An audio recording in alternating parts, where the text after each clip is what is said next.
तो कक्षा 9 के मेरे प्यारे विद्यार्थियों, बहुत बहुत स्वागत है आप लोगों का आज के इस नए वीडियो में। प्यारे विद्यार्थियों, लगातार हमारी कक्षाएं समास विषय पर चल रही हैं। शब्द निर्माण पाठ के अंतर्गत आने वाले तीसरे बिंदु, क्योंकि उपसर्ग, प्रत्यय, देन उसके बाद समास, तो समास पर प्यारे बच्चों आपको 2 वीडियो प्राप्त हो चुके होंगे। आज समास पर आप देख सकते हैं यहाँ कक्षा 9 विषय हिंदी भाषा पाठ शब्द निर्माण समास भाग 3। तो प्यारे विद्यार्थियों, आज भाग 3 की चर्चा हम लोग करते हैं। पहले वीडियो में आपने समास के बारे में देखा, अर्थ देखा, परिभाषा देखा, क्या है समास, बहुत सारे उदाहरण देखे। देन दूसरे में आपने देखा कि तत्पुरुष समास को हमने आपको बताया और तत्पुरुष समास के ही अंतर्गत आने वाले कर्मधारय समास को भी समास नंबर 2 बनाकर हम लोगों ने समझा। आज हम लोग तत्पुरुष समास के अंतर्गत आने वाले दूसरे अर्थात द्विगु समास और फिर चौथे समास बहुब्रीहि की चर्चा आपसे करेंगे यहाँ पर। तो आशा करता हूँ कि इसके पहले की चीज़ें आपको कंफर्म होंगी, उसको आप 1-2 बार और देखिएगा, क्योंकि बेटा किसी भी पाठ में कंटिन्यूटी बनी रहनी चाहिए। जैसे विद्यालय में कक्षाओं में आप लगातार उन चीज़ों को पढ़ते रहते हैं, समझते रहते हैं, पूछते रहते हैं, तो इसी तरह से आप इसमें अपनी निरंतरता बनाए रखिए। और देखते हैं हम लोग कि आज द्विगु समास पर चर्चा करते हैं। पहले तो पुस्तकीय ज्ञान की बात करते हैं, कक्षा के ज्ञान की बात करते हैं कि क्या है परिभाषा द्विगु समास की, कैसे है उदाहरण उसके, समास विग्रह को समझेंगे। बेटा समास पाठ में 2, 3, 4, 5 बातें बहुत ही आवश्यक और इम्पॉर्टेंट होती है, उसको आप समझ लीजिए। पहली चीज क्या होती है कि समास शब्द का अर्थ आपको जानना चाहिए, क्योंकि संक्षिप्त होता है। उसके बाद समास में क्या होता है कि समस्त पद क्या है, समस्त पद क्या है, देन समास विग्रह क्या है। सारी चीजें आपको पहले के वीडियो में उपलब्ध हो चुकी हैं, आप केवल ध्यान से समझिए कि इन चीजें आपको आती है कि नहीं, और नहीं आती है तो पीछे के वीडियो फिर से आप चेक करिए, फिर से उसको सुनिए। तो सामासिक पद क्या है, उसके बाद समास विग्रह क्या है। इतनी चीजें जानने के बाद समास के भेद को जानिए, भेद के बाद उपभेद को जानिए, तत्पुरुष समास के उन 6 उपभेदों को भी समझिए जो कारक के आधार पर हमने 6 भेद आपको समझाए थे कि कर्ता कारक और संबोधन कारक को हटा दीजिए, तो उसके बाद आपको जो 6 उपभेद बचते हैं उन चीज़ों को समझिए। उसके बाद समास में जब आप आगे बढ़ेंगे तो पूर्व पद और उत्तर पद को भी समझना आपको आवश्यक है। इन्हीं पूर्व पद और उत्तर पद की प्रधानता के आधार पर ही समासों के 6 भेद किए जाते हैं। और मैं आपको एक चीज़ बता दूं, कहीं भी आपको कंफ्यूज होने की जरूरत नहीं है। 6 समासों में से 6 के 6 समासों की अपनी व्यक्तिगत विशेषताएं हैं, स्पेशलाइजेशन है सबका, कहीं से कोई मिसमैच नहीं होता है कि इस समास का उस समास में, उस समास को उस समास में हो जाएगा, ऐसा कुछ भी नहीं है। प्यारे बच्चों, अपने आप को, अपने दिमाग को कंसंट्रेट करिए और बातों को अच्छे से समझने की कोशिश करिए। कतई आपको कहीं भी ऐसा कुछ नहीं लगेगा। हाँ, जहाँ ऐसा कुछ है भी उदाहरण के माध्यम से हम उसको आपको समझाने की कोशिश करेंगे। अभी आपको यहाँ दिखाएंगे नीलकंठ और पीताम्बर का उदाहरण हमने आपको इसीलिए लिया है क्योंकि आपको कर्मधारय समास में आप नीलकंठ और पीताम्बर के उदाहरण को समझ चुके हैं। अब आप बच्चों में आएगा कि साहब कर्मधारय में भी था और यहाँ जो है बहुव्रीहि में भी है, कैसे, तो विग्रह के आधार पर कैसे हो गया वो हम आपको समझाएंगे। प्यारे बच्चा, ये शुरू करते हैं इस पर द्विगु समास की बात। द्विगु समास का दूसरा नाम ही मैंने संख्यावाची दे दिया। द्विगु समास संख्यावाची, ये अपने दिमाग में रखिए, क्योंकि संख्यावाची दूसरा कोई और समास नहीं है। 6 समासों में से कोई भी ऐसा समास नहीं है। जैसे मैंने आपको कर्मधारय बताया था कि विशेषण और विशेष का संबंध होता है कर्मधारय समास में। 6 के बाकी 5 जो समास हैं उसमें कहीं भी विशेषण विशेष का संबंध नहीं होता है। अकेली क्वालिटी है कर्मधारय समास की, अकेली विशेषता है कि विशेषण और विशेष का संबंध होता है। इसी तरह से एकमात्र समास द्विगु समास ऐसा है जो कंटिन्यूटी की बात करता है, काउंटिंग की बात करता है, संख्या की बात करता है। संख्यावाची अन्य कोई दूसरा 500 समास में से कोई भी नहीं है। तो ये संख्यावाची इसकी एक विशेषता है। परिभाषा के माध्यम से समझते हैं, कह रहे हैं कि द्विगु समास में भी उत्तर पद प्रधान होता है। तत्पुरुष का उपभेद है, इसलिए द्विगु समास में भी उत्तर पद प्रधान होता है। चलिए, यहाँ पर आपको एक बात मिल गई कि द्विगु समास में उत्तर पद प्रधान होता है, अच्छी बात है। अब क्या कह रहे हैं, और विशेष होता है। विशेष माने विशेषता, जिसकी विशेषता बताई जाए, जबकि पूर्व पद संख्यावाची पूर्व पद संख्यावाची, पूर्व पद माने पहला पद क्या होता है, संख्यावाची विशेषण होता है। अर्थ की दृष्टि से यह द्विगु समास समूहवाची होता है। प्यारे बच्चों, यही इसकी सबसे बड़ी विशेषता, इसका पूर्व पद, पहला पद, प्रथम पद, तीनों नाम एक ही के हैं। ये जो होता है वो संख्यावाची होता है, काउंटेबल होता है, आप उसको गिनती कर सकते हैं, गिनतियों की नाम का नाम रहता है। उदाहरण के माध्यम से समझते हैं, कह रहे पंचवटी, यहां पंच आपको मिला, पूर्व पद माने पहला पद, सत मिला, सत माने 100, ती मिला, ती माने 3, चौवान मिला, चौवाने 4। आप देखेंगे इसके बहुत सारे जितने भी उदाहरण आप उठाएंगे, उसका पूर्व पद माने पहला पद, आपको समझाया था कि पूर्व पद आगे से बांट दीजिए, पूर्व पद उत्तर पद, तो पूर्व पद आप इसके जितने भी देखेंगे सब के सब पूर्व पद संख्यावाची विशेषण होता है। सब पूरा का पूरा पूर्व पद क्या होता है, संख्यावाची विशेषण होता है। पंचवटी, पंच माने 5 वटों वृक्षों वाला स्थान, या 5 वटों या वृक्षों का समूह भी आप कह सकते हैं विग्रह में। विग्रह आपको बहुत अच्छे से आना चाहिए, विग्रह के आधार पर भी हम आपको बताएंगे कैसे एक समास से दूसरा समास हो जाता है मेरे प्यारे विद्यार्थियों। इसलिए विग्रह को बहुत ध्यान से समझना है, अपने मन से हम विग्रह नहीं करते, हम व्याकरणिक नियमों से बधे हुए लोग हैं। हम लोग सच को पढ़ते हैं, सही को पढ़ते हैं, तो सही पढ़ने वाला, सही समझने वाला हमेशा व्याकरणिक नियमों से बधा रहता है। मेरे प्यारे विद्यार्थियों, व्याकरणिक नियमों से बधे होने के कारण हमें गलत और सही का की परख होनी चाहिए, अंतर स्पष्ट होना चाहिए, वो ध्यान से देखते हैं। करें शताब्दी, शत माने 100, अब्दों माने वर्षों का समूह, तिराहा, ती माने 3 राहों का समूह, तिराहा, चौमासा, चौ माने 4 मासों का समूह माने महीनों का समूह। प्यारे विद्यार्थियों, आप देख सकते हैं विग्रह इसी के आधार पर होता है। परीक्षाओं में कभी कभी ये शब्द दे दिए जाएंगे और कहेंगे भाई कि समास विग्रह करिए और समास का नाम बताइए।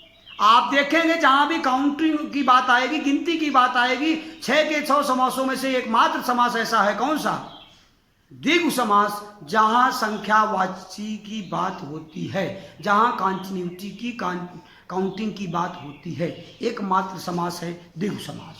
प्यारे विद्यार्थियों, आगे लेते कुछ अन्य उदाहरण। यहाँ पहला उदाहरण क्या, सप्ताह, सप्त, सप्त में 7 आया, नव आया, नवग्रह, पंचतंत्र, दोपहर, त्रि माने 3, त्रिभुवन, त्रिफला, चौराहा, त्रिवेणी, पंचाब, पंचाबों का समूह क्या होगा, पंच आबों माने नदियों, पंच आबों, पंच माने 5, आबों माने नदियों का समूह, पंजाब हो जाएगा। सतसई, 100 दोहों का समूह, अष्टाध्यायी, 8 अध्यायों वाली, चारपाई, 4 पैर वाला, तिरंगा, 3 रंगों वाला, तो क्या होगा, तिरंगा, काउंटिंग आ रही है ना, यहाँ पर 3 रंगों का समूह इसका विग्रह होगा। अभी हम इसको बहुब्रीही में आपको दिखाएंगे कैसे तिरंगा बहुब्रीही में होता है, लेकिन यहाँ विग्रह के आधार पर हो जाएगा, 3 रंगों का समूह हो जाएगा तिरंगा। आगे बात करते हैं बहुब्रीही समास की। प्यारे विद्यार्थियों, हाँ एक बात ध्यान रहिए, आपको होमवर्क में अभी हम दिखाएंगे दिए गए कुछ अन्य उदाहरणों के समास विग्रह कीजिए, तो कुछ अन्य उदाहरण यहाँ भी है, कुछ अन्य उदाहरण यहाँ भी, सबके समास विग्रह आपको करना है, बहुत ध्यान से समझते रहिए बातों को। प्यारे विद्यार्थियों, आगे देखते हैं। बहुव्रीहि समास कह रहा है कि बहुव्रीहि समास, पहले तो नाम शुद्ध लेना सीखिए, बहुव्रीहि, बहुव्रीहि। तो बहुव्रीहि समास क्या कहता है, बहुव्रीहि समास कह रहा है कि बहुव्रीहि समास वहां होता है जहां समस्त पद में आए दोनों ही पद गौड़ होते हैं, न पूर्व पद प्रधान न उत्तर पद प्रधान, दोनों ही पद गौड़ होते हैं। प्यारे विद्यार्थियों, बहुत ध्यान से समझिए, एक एक स्टेप आगे बढ़ते हैं, हम आपको समझाएंगे। बहुव्रीहि आप बोल रहे नहीं भूलेंगे अपने। तथा ये दोनों मिलकर किसी तीसरे पद की विषय में बात करते हैं, तीसरे पद के विषय में बात करते हैं, कुछ कहते हैं या बताते हैं, और यह तीसरा पद ही प्रधान होता है, तीसरा पद ही प्रधान होता है। दुनिया का एकमात्र ऐसा समास जिसका तीसरा पद प्रधान होता है, न पूर्व पद प्रधान न उत्तर पद प्रधान, कि उत्तर पद प्रधान हो तो तत्पुरुष समास हो जाए, न विशेषण विशेष की बात की आपको कर्मधारय समास हो जाए, न काउंटिंग की बात, संख्या की बात करेंगे कि द्विगु समास हो जाए। प्यारे विद्यार्थियों, बहुव्रीहि समास की अपनी विशेषता है। क्या विशेषता है कि इसका न प्रथम पद प्रधान होता है न द्वितीय पद प्रधान होता है। प्यारे विद्यार्थियों, ये दोनों पद मिलकर किसी तीसरे पद की बात करते हैं, और ध्यान से सुनिएगा मैं जो आगे बोलने वाला हूं कि वो तीसरा पद जो होता है वो यूनिवर्सल होता है, उसका सब्स्टिट्यूट नहीं होता है। फिर से समझ लीजिए, बहुब्रीहि समास का न प्रथम पद प्रधान होता है न द्वितीय पद प्रधान होता है, बल्कि दोनों पद मिलकर किसी अन्य तीसरे पद की चर्चा करते हैं, और जो तीसरे पद की चर्चा करते हैं वो तीसरा पद यूनिवर्सल होता है, उसका कोई सब्स्टिट्यूट नहीं होता, उसका कोई विकल्प नहीं होता। यह है बहुब्रीहि समास की विशेषता। आइए उदाहरण के माध्यम से समझते हैं कि क्या बहुब्रीहि समास का कोई सब्स्टिट्यूट है क्या। एक उदाहरण होगा, यहाँ है नीलकंठ। आपने देखा होगा नीलकंठ का उदाहरण हमने आपको कर्णधारे में भी दिया। वहां आपने विग्रह क्या किया था, विशेषण विशेष की बात थी वहां, तो विशेषण में आपने क्या कहा, नीला है जो कंठ, तो कंठ की विशेषता थी नीला था, इसलिए आपने कर्णधारे कह दिया। यहां क्या कह रहे हैं, यहां कह रहे हैं नीला है कंठ जिसका, न नीला प्रधान है न कंठ जिसका प्रधान, बल्कि जो है कि नीला है कंठ जिसका वो प्रधान है, अर्थात भगवान शिव। ये हुआ बहुब्रीहि समास का उदाहरण। पीतांबर भी मैंने आपको उदाहरण कर्णधार में बताया था, और कहा था पीला है अंबर जो, पीला है अंबर, अंबर माने कपड़ा, पीला है तो पीला है जो कपड़ा, तो कपड़े की विशेषता, विशेषण विशेष की बात थी। विशेषण क्या था, पीला रंग, और विशेष क्या था, कपड़ा, कपड़े का रंग बता रहे थे। तो विशेषण विशेष के संबंध में कर्णधारे हो गया था। लेकिन यहां क्या कह रहे हैं, यहां कह रहे हैं कि पीला है अंबर जिसका, तो पीले रंग का वस्त्र, ये आप देख सकते हैं कृष्ण, पीला है अंबर वस्त्र जिसका, बहुत सारे पीले रंग का वस्त्र पहनने वाले हैं, लेकिन यहां पर यही टैग जो मिला हुआ कृष्ण को मिला हुआ है, पीला है वस्त्र जिसका। आगे देखते हैं दशानन। अब यहां 10 से आप आनन में समझ सकते हैं कि दशानन माने 10 माने, ये तो द्विगु समास हो जाएगा। मेरे प्यारे विद्यार्थियों, द्विगु समास हो जाएगा, लेकिन कब, जब विग्रह, मैंने इसीलिए कहा था कि विग्रह को ध्यान से करिए। अगर आप कह देंगे 10 आननों का समूह, आनन माने मुंह, मुख, तो 10 आनन माने मुख का समूह कह देंगे तो द्विगु समास हो जाएगा। यहां आपने क्या कहा, 10 है आनन मुख जिसके, तो कौन है दुनिया में ऐसा जो जिसके 10 मुख हैं, तो 10 मुख वाला केवल एक ही है, कौन है, क्या वो था, रावण। आप देख सकते हैं, इसलिए ये हो जाएगा बहुब्रीहि समास। चतुर्भुज, 4 हैं भुजाएं जिसकी, अर्थात विष्णु। आप देखिए कि क्या शिव, विष्णु, रावण, इन सबका सब्स्टिट्यूट कोई है क्या दुनिया में, कोई नहीं है विकल्प मेरे प्यारे विद्यार्थी। और यही है विशेषता किसकी, बहुब्रीहि समास की। प्यारे विद्यार्थियों, आशा करता हूं आप समझे होंगे। फिर से समझ लीजिए, ये तीन के, ये दोनों, ये समास कर्मधारे भी हो सकते हैं। कब, जब आप कह देंगे नीला है जो कंठ, तो हो जाएगा नीला है कंठ जिसका, इसलिए ये बहुब्रीहि हुआ। पीतांबर, पीला है जो अंबर, वहां कहेंगे तो ये हो जाएगा पीला अंबर माने कपड़े की विशेषता। लेकिन यहाँ क्या है, पीला है अंबर अर्थात वस्त्र जिसका, अर्थात श्री कृष्ण। फिर क्या कह रहे हैं, 10 है आनन जिसके। अगर यही होता 10 आनन का समूह हो जाता तो द्विगु समास हो जाता, आनन वाले मुख। लेकिन यहाँ 10 है आनन जिसके, अर्थात रावण, तो अर्थात में जो निकल के आ रहा है वो बहुब्रीहि, वो यूनिवर्सल है, वो उसका सब्स्टिट्यूट नहीं है प्यारे विद्यार्थी, इसलिए बहुब्रीहि समास है। अन्य उदाहरण में देखते हैं, अंशुमाली। अंशुमाने होता है किरणें, किरणों की माला है जिसके, अर्थात सूर्य, सूर्य के बारे में है। इन सबका भी समाज विग्रह आपको करना, इसलिए मैं आपको समझा। अष्टाध्यायी, तो आज 8 है अध्याय जिसके, अष्टाध्यायी आप समझते हैं, संस्कृत व्याकरण की पहली पुस्तक, महर्षि पाणिनि के द्वारा रचित, महर्षि पाणिनि के द्वारा रचित संस्कृत व्याकरण की दुनिया की पहली पुस्तक। तो कौन है, अष्टाध्यायी। तो 8 अध्यायों वाली, 8 अध्यायों के समूह वाली जो है, जिसके 8 हैं अध्याय, क्या है, कमल नयन, कमल के समान नयन है जिसके, अर्थात भगवान विष्णु। गिरधर, गिर को धारण करने वाले अर्थात श्री कृष्ण। आप देखिए इनको, गजानन, गज के समान है आनंद जिसके, अर्थात भगवान गणेश। चक्रधर, चक्र है, चक्र धारण किया है जिसने, या चक्र धारण करने वाले, चक्र को धारण करने वाले चक्रधर अर्थात विष्णु। तिरंगा, अब आप देखिए तिरंगा, ती माने 3 हुआ, रंगा माने रंग, तो 3 रंगों का समूह कहेंगे तो यहाँ पे द्विगु समास में आ जाएगा 3 रंगों का समूह। लेकिन मेरे प्यारे विद्यार्थी, यहाँ पर है तिरंगा, 3 रंगों का समूह तिरंगा होगा, लेकिन 3 रंगों वाला अर्थात भारत देश का राष्ट्र ध्वज नहीं है विकल्प दुनिया में कोई तिरंगे का, इसलिए बहुब्रीहि समास मेरे प्यारे विद्यार्थियों। आगे देखेंगे पंचानन, पंच है आनंद जिसके, अर्थात शिव। तो यहां हो जाए महेश, महान है जो इस महेश के नाम से फेमस है, दुनिया में प्रसिद्ध है भगवान शिव। मेघनाद, मेघ के समान है, नाद अर्थात आवाज, या आवाज ही कह सकते हैं, या आवाज जिसकी, या मेघ के समान है ध्वनि जिसकी, आवाज जिसकी, तो ये है मेघनाद, मेघ के समान नाद करने वाला, अर्थात मेघनाद अर्थात वो जो रावण का बेटा मेघनाद था, इंद्र जो उसको कहते थे, इंद्रजीत कहते थे। विषधर, विष को धारण करने वाले, बहुत लोग विष धारण करते हैं लेकिन भगवान भोलेनाथ सांप लपेटे रहते। विषधर, तो विषधर में क्या हो जाएगा, ये जो है बहुव्रीहि समास।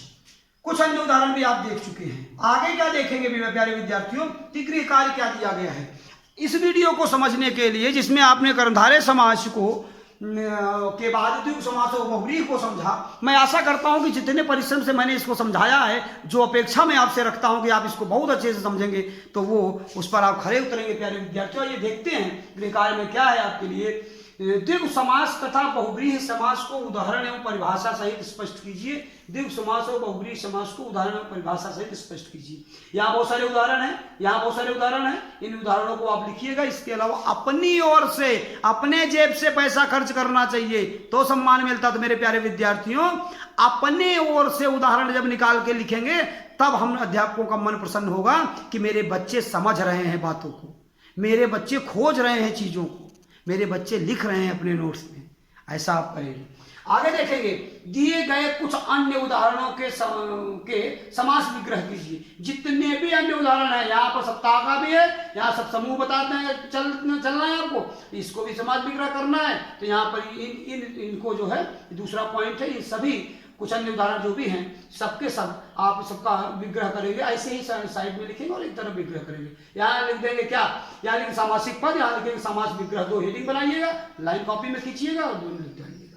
आगे देखते हैं, ऐसे आपको लिखना है, एक तरफ से लाइन खींचिए, लिखिए सामासिक पद, सामासिक पद में सामासिक पद लिख दीजिए। सब हमने सामासिक पद दे दिया है आपको। अब समास विग्रह आपको प्रेस करना है, उसको करिएगा। कहीं कंफ्यूजन होगा तो पूछते रहिएगा, हम बताएंगे आपको। दूसरा है दिए गए कुछ अनुदाहरण हो गया। द्विगु, तीसरा है द्विगु एवं बहुव्रीहि के, द्विगु समास एवं बहुव्रीहि समास के 10 अन्य उदाहरण लिखिए। अन्य उदाहरण माने जो आपको इन नोट कॉपी में यहाँ पर नहीं मिला हुआ है मेरे प्यारे विद्यार्थियों, वो 10 उदाहरण आपको लिखना है। आपको अपनी ओर से जब उदाहरण लिखते होंगे तो आपको कॉन्फिडेंस अच्छा बनता होगा। वही कॉन्फिडेंस पैदा करने की कोशिश है हम अध्यापकों की ओर से मेरे प्यारे विद्यार्थियों आप लोगों में। तो आज की चर्चा यहीं पर रोकते हैं, वीडियो बड़ा हो जाएगा इसलिए आगे चर्चा नहीं कर रहे हैं। तो आज के लिए इतना ही। आप इसको, इसके पहले के वीडियो को देखिएगा ध्यान से, सारी चीज़ों को अपनी नोट कॉपी में लिखिएगा, अभ्यास करिएगा और मिलते हैं नेक्स्ट वीडियो में। अभी में भी 2 वीडियो आगे, चूँकि 4 ही अभी समास हो पाए हैं, 2 समास हमारा बाकी है। कुछ अन्य चीज़ें भी प्रैक्टिस के लिए भी हम बताएंगे। तो तब तक के लिए धन्यवाद और आशा करता हूँ आप स्वस्थ होंगे, घर में होंगे, पूरी तरह से लॉकडाउन का पालन कर रहे होंगे। आज के लिए इतना ही प्यारे विद्यार्थियों, मिलते हैं नेक्स्ट वीडियो में। तब तक के लिए धन्यवाद।